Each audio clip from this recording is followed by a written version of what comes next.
నేను ఇంకొక మ్యాక్సీ తీసుకున్నాను ఫ్రమ్ మంత్రా. అయితే ఈ మధ్య మ్యాక్సీస్ చాలా కంఫర్టబుల్ అనిపిస్తున్నాయి. అంటే ఇవి 1500 అలా వచ్చేస్తున్నాయి. ఇదైతే నేను తీసుకున్నప్పుడు 1100 పడింది నాకు. మంత్రాలో ప్రైజెస్ అప్ అండ్ డౌన్ అవుతూ ఉంటాయి. వేసుకుంటే ఇలా ఉంది. నేనైతే హైట్ 5'4" ఉన్నాను. 5'4" ఉంటే నాకు యాంకిల్కి కొంచెం పైకి వచ్చింది అనమాట. Decent length. అండ్ ఈ స్లీవ్స్ వచ్చేసి ఫుల్ లెంత్ కంటే కొంచెం పైకి ఇలా వచ్చాయి. నాకు ఫుల్ లెంత్లా లేదు, అట్లా అని 3/4లా లేదని చెప్పి నేను ఇట్లా పైకి అనేసుకున్నాను. ఇక్కడ ఎలాస్టిక్ వచ్చింది, అందుకని చెప్పి మీకు ఈజీగా ఉంటుంది.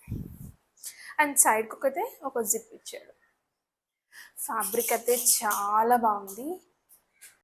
మీకు కావాలంటే వెంటనే లింక్ అని కామెంట్ చేయండి, అది షేర్ చేసి లింక్ విత్ యూ. మీరు వెంటనే ఆర్డర్ చేసుకోకపోతే అవి అవుట్ ఆఫ్ స్టాక్ వెళ్ళిపోతాయి, లేకపోతే ప్రైజెస్ అప్ అండ్ డౌన్ అయిపోతాయి, మీ ఇష్టం.